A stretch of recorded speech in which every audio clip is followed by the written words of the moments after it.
Viewers, এখন ভোর 6টা। আমাদের টোপ ফেলা চলতেছে। 2টা টোপ ফেলেছি, আরগুলো ফেলবো। রেডি করতেছে পুলক। ওয়াশ টোয়াশ খুবই কম দেখা যাচ্ছে।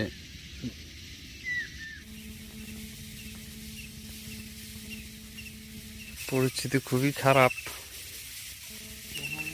মহামায়া লড়াচড়া নাই। এখানে এক টিম বসছে।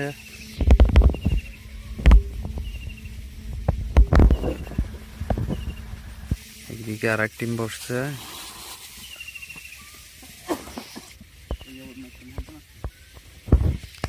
মারো না ভাই।